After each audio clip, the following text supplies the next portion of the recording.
Pero kamo, kita mga taga Mindanao, kamo mga taga North Cotabato, motoo ba mo kanin tawhan ang nagtungtong nga presidente karon? So ito po si Mayor Basti Duterte mga kababayan na nagsalita po ngayon dito sa Kidapawan City, no?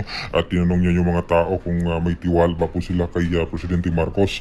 At sinabi niya rin na wala na daw ibang choice, no, ang administrasyon kundi bitbitin si Pangulong Duterte doon sa ICC. Ayan, so, panoorin po natin si Mayor Basti mga kababayan. Ingani lang ni. Awa, ang mga tao gani nga kapildehon bisag unsa ray buhaton. Mao gyud na. O nawa sila laing mahuna-hunaan, ang ilang gibuhat, ikidnap nila si Rode Duterte. Technically, kidnapping to. O, uwato na to, uunsay ingon sa ICC. Kay confident pang gyud me. Surya mi sa ko igsoon. Ana ko, unsa may balita diha sa kaso. Kadtong pag nahitabo na, ang ingon dito, wa gyoy kasong mahitabo sa apprehension palandaan kay Rode Duterte. Layo ra kay So ito mga kababayan, sabi ni Mayor Basti Duterte, confident po sila, no, doon sa kaso ni President Duterte sa ICC. Kasi sa paghuli pa lang nila ay mali na mga kababayan, kaya naniwala sila na maabsuelto po itong si Pangulong Duterte doon sa ICC. Pero karon nga gibuhat na nila, abre na ang mga mata sa tao o karon mas nidako gyud nilang problema kay mabati gyud nilang kalagot sa mga taga Mindanao. So akala nila daw mga kababayan dahil sa kanilang ginawa na pagbitbit kay Pangulong Duterte sa Dahig Netherlands sa ICC ay mapatahimik na nila ang mga Duterte at mga supporters, pero kabaliktaran ang nangyari dahil mas lalong umingay mga kababayan at mas lalong uminit ang suporta ng mga tao lalo na sa mga taga Mindanao dito po sa mga Duterte mga kababayan at sa mga pro-Duterte candidates. Sila o ganahan mo nga guided ang inyong pagpili og senador. Pangitaan ninyong pangalan unya paminawan ninyo unsa ginapanulti. Mahusay, maayo man tanan, okay man. So walang problema kay Mayor Basti Duterte mga kababayan, ang mga pro-Duterte senatoriables, no? Sabi niya walang problema, okay naman silang lahat.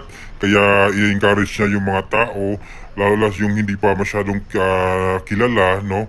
Na may cellphone naman, may internet naman, at para guided po sila at hindi sila magkamali sa kanilang pagboto, no? At pagsuporta, no, hindi sila magkamali pagsuporta doon sa mga pro-Duterte senatoriables mga kababayan. Kanang gidasa sa gawas nga wala dili dapat nga mag-uol ana. Nay panahon siguro di lang karon basig makabalik ako ama mo man na akong ginapangandoy gyud. Di pa gani ko kaadto kay ang imo lang kong buhaton kay basig mula mo gawas ko og unsa mo tan-aw ko didto. Kasi gubuton diri sa Davao ba ana mga style good sa kuan karon gobyerno. So sige lang okay raman. Lauson ko na ning eleksyon kasi makagawas ko mo tan-aw ko dito sa kuan. So sabi ni Mayor Basti Duterte na okay lang, wag lang masyadong mag-alala dahil mayroon ding panahon, no, na magiging maayos din ang lahat, sabi niya. At ang dahilan bakit hindi po siya makapunta, no, doong Dahig Netherlands sa ngayon dahil nangangamba siya baka pag umalis po siya ng Davao mga kababayan ay meron pong hindi magandang mangyari doon sa kanyang lungsod, no. Kaya sabi niya baka guluhin ang Davao City, kaya hintayin niya muna mga kababayan na matapos yung eleksyon saka daw siya pupunta ng Dahig Netherlands para makita ang kanyang tatay na si dating Pangulong Duterte, no. At yun din naman ang wish niya na makauwi si Pangulong Duterte dito sa Pilipinas at lalo na doon sa Davao. Aron mo'y gamito nila kanang ayuda para usbo ng hunahuna sa mga Pilipino. Tanaw ninyo kini sila. Tanaw ba nila mausab nila ang hunahuna sa Pilipino pinaagi lang sa ayuda? Nakaminos ra gyud kayo ni sila gyud. Kaminos ra gyud kayo ni sila. Ang among ginabuhat ana kaniadto, ang ako amahan nahuman ang pinakaunang termino niya mayor diri sa Davao. Ang gipuli vice mayor. Karon di admit niya ang sabot mobalik ako amakan puli na pod sila. Niya di naman gusto mo naog. So nahimong admin ni karong unsa. Admin ning vice mayor niya kaniadto. Pag abot og eleksyon ang giingon lang gyud sa kong ni Rode, sa kong papa. Waan ninyong kwarta, pero botoha ang kinsay nasa kasing-kasing ninyo. At sabi pa ni Mayor Basti Duterte mga kababayan na itong mga politiko na ginagamit itong ayuda para makahatak ng mga tao mga kababayan ay kanya pong pinira na akala daw nila makukuha nila yung mga tao, makuha nila yung paniwala ng mga tao dahil dito sa pamimigay nila ng ayuda. So parang minamalit daw mga kababayan na mga politiko itong mga Pilipino. At sabi pa nga niya na ganun din yung nangyari doong panahon na tumakbo si Mayor Rudy Duterte, no, si President Duterte ng mayor doon sa Davao City, yung first term niya. At kinausap niya ng babalik siya nung kanyang vice at ayun, vice mayor niya na tumakbo bilang mayor. At hindi na daw bumaba mga kababayan no ng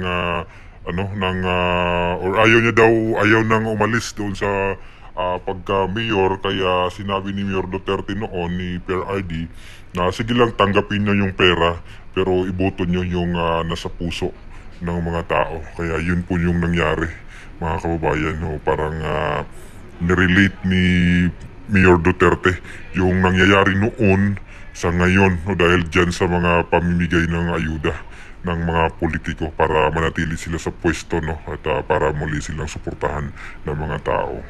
Gusto lang unta pod ipahibaw sa inyo ha. Og ang nahitabo manggod karon, di man gyud unta namo gusto nga mahimo ning Marcos ug Duterte nga istorya, dili man na para sa duha ka apelyido para ilogan ang usa ka nasod. Sa tao man guna siya. Pero sila man ga insist gyud ani nga narrative. Mo nang sige sila kumpara nga unsay nahimo Duterte karon, mao ni imi karon nga nana. Sige sila ingon, sige sila pugos nga way krimen, nga way problema. Sige sila insist ana nga narrative. Mo na unta kining kauban ako karon si Mayor Pau Evangelista o mabutay nga gobernador ninyo si Manny Piñol ug makaubanan nila.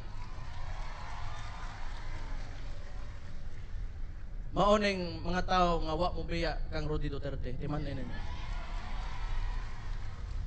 Pero wala ay kaning ako ang yani maabot man daw ko diri Kidapawan para ani be. Dili manggod ang nakataya na manggod karon, dili lang man amo ang pamilya kong papa. Ang kamo man Storya ni sa mga tao sa Pilipinas, mga Pilipinong ginastoryaan diri. Unya gusto nila himuong kaharian nila nga wala, di pwede. Wala ingon ana. So, timan ninyo kani mga tawhan na gyud Bilib ko. At sabi ni Mayor Basti Duterte mga kabayan na ayaw niya na sanang pag-usapan no, itong issue ng mga Duterte at Marcos kasi itong pag-aaway ng dalawang pamilya ay ayaw niya sana, pero sila daw mga kababayan yung nag-i-insist nitong narrative na ito, kaya talagang nadadawit no or nahatak itong pamilya Duterte. At kung pinagkumpara daw no yung mga ginawa ng Duterte at ng mga Marcos no, parang ganun ayaw niya sana, pero hindi lang naman daw to problema or away ng pamilya Duterte at Marcos. Ito ay tungkol po sa lahat ng mga Pilipino mga kababayan na naapektuhan or naapektuhan no or naapektuhan nitong issue na ito. At pinapasalamatan niya rin itong si dating DA no, Secretary Manny Piñol na siyang tatakbong gobernador ngayon ng North Cotabato, at itong mayor ng Kidapawan City na si Mayor Pau Evangelista, kasi sila po yung mga tao na hindi po nag-iwan no, or hindi po nila iniwanan itong si dating Pangulong Duterte mga kababayan. Kaya grateful po si Mayor Basti Duterte sa kanila. At ano pong inyong opinion mga kababayan dito po sa speech po ni Mayor Basti Duterte doon po sa Kidapawan City no? Please comment down below dito sa ating comment section. Maraming salamat. God bless po sa ating lahat.